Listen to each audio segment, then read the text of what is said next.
Seguramente varios de los que me escuchan en este momento han asistido en alguna oportunidad a algún tipo de conferencia o foro de su interés.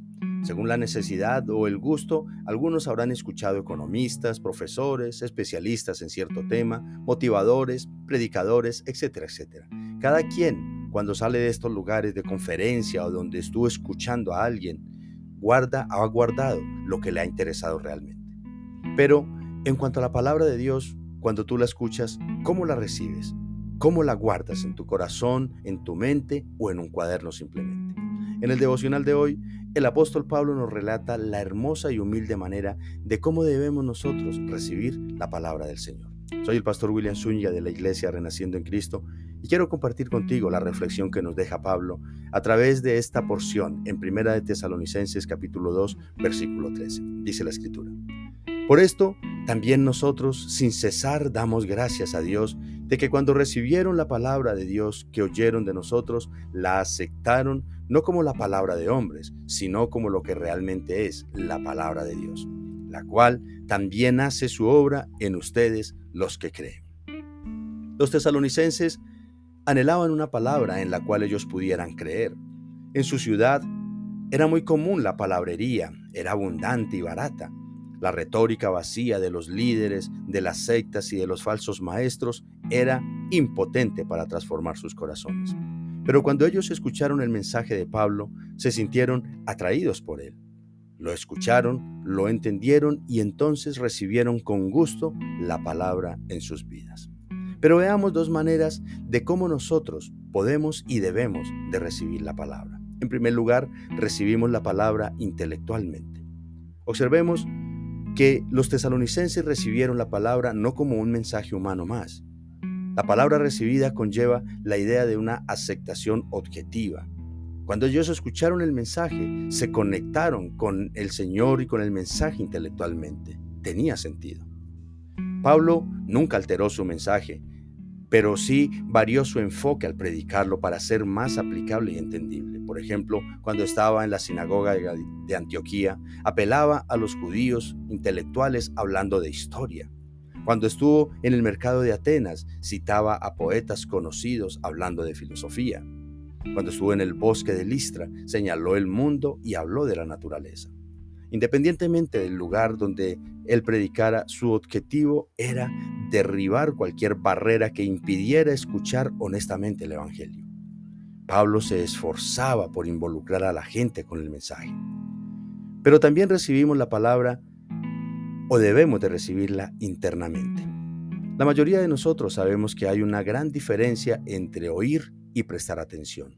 Podemos saber intelectualmente lo que debemos hacer, pero ese conocimiento nunca se traduce en acción. Conocer lo que se debe de hacer y no hacerlo puede ser incluso muy peligroso.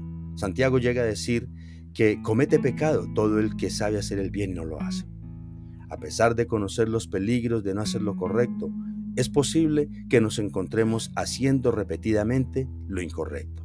Por ejemplo, muchas personas sabemos que conducir y manipular el celular es extremadamente peligroso. Sin embargo, muchos lo hacen.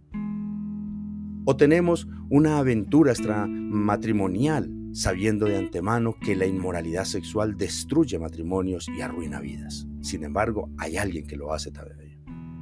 Como lo podemos ver, sabemos por experiencia personal que recibir el mensaje correcto es solo la primera parte de la ecuación. Hacer algo al respecto es lo más importante. Los tesalonicenses recibieron el mensaje, pero el mensaje también lo recibió a ellos. No solo recibieron la palabra, sino que también la acogieron. El mensaje objetivo que desafió su pensamiento también cambió sus corazones y transformó su vida. Cuando usted pasa de una comprensión intelectual de la verdad a una recepción interna de la misma, su vida cambiará radicalmente.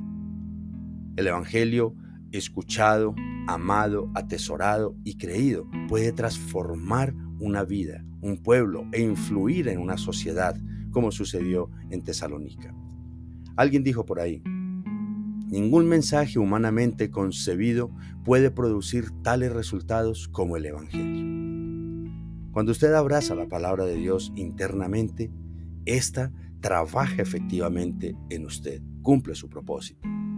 La palabra de Dios tiene el gran poder de lograr lo que ningún mensaje humano podría hacer. Puede renovar nuestra vida. De hecho, lo mejor que puede hacer cualquier sistema creado por el hombre es proporcionar promesas vacías. Las seducciones del pecado y los engaños de la religión nos llevan invariablemente a un callejón sin salida. Hace un tiempo, escuché la historia de un predicador que pregonaba el evangelio con temor y temblor.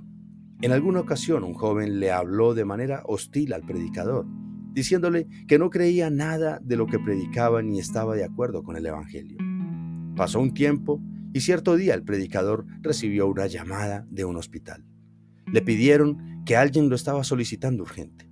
El predicador fue al hospital y era aquel joven quien por un accidente estaba moribundo en ese instante. El siervo de Dios le preguntó por qué lo había mandado a llamar a él, después de haberlo insultado y maltratado por predicar el evangelio. El joven respondió: sé que usted habla con muchos jóvenes.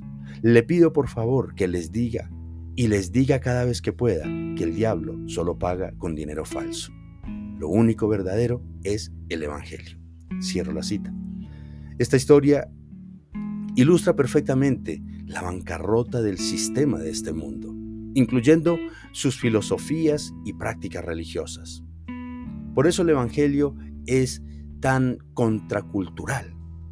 Expone la hipocresía y la vacuidad de todo intento hecho por el hombre de encontrar la plenitud, el significado y el propósito aparte de Dios.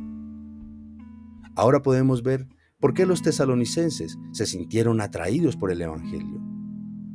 Era tan drásticamente diferente de cualquier otro mensaje que ellos habían escuchado. Así que, apreciado oyente, cuando escuches el evangelio, recíbelo como lo que es realmente, como lo recibieron los tesalonicenses, como la voz y la autoridad de Dios. Toma la palabra como tal, sin rechistar, sin refutarla de ninguna manera al Señor. Seguramente has escuchado muchos discursos, muchos religiosos de diferentes creencias. Has escuchado místicos, astrólogos, en fin, todo tipo de palabrería. Pero escuchar la voz verdadera de Dios, sus preceptos, sus mandatos, sus promesas, su autoridad, su poder y su gracia es totalmente diferente. Porque la palabra de Dios obra realmente en la vida de los que la creen. Es la palabra inspirada por el Espíritu, inspirada por el Dios Todopoderoso y Creador invisible. Así es que escúchala y atesórala. Vamos a darle gracias al Señor. Amantísimo Padre que estás en la gloria, que bendices nuestro descansar y nuestro laborar, que nos acompañas en la casa y fuera de ella. En el nombre de Jesús, te damos infinitas gracias por tu bondad y tu gracia abundante. Señor, hoy te queremos rogar que nos ayudes a valorar y atesorar cada vez más tu bendita y poderosa palabra, con la cual creaste el universo y nos das vida y alimento a tus hijos. Que no tomemos tu palabra como un discurso más o como simples historias y relatos escritos en un papel. Te rogamos, Padre, que hagas tu obra en nuestras vidas como lo hiciste en la vida de los tesalonicenses, que la creyeron y fueron transformados y santificados por ella. Te lo agradecemos en el nombre de Jesús. Amén y amén. Apreciado hermano, escucha el mensaje, reflexiona en él, medita cómo tú realmente estás valorando y atesorando la palabra. Que a partir de hoy aprendamos a valorar, a creer y obedecer más la palabra del Señor. Que la pongamos en práctica en cada aspecto de nuestras vidas. Dios te bendiga. Te espero mañana. Comparte este mensaje, hermano.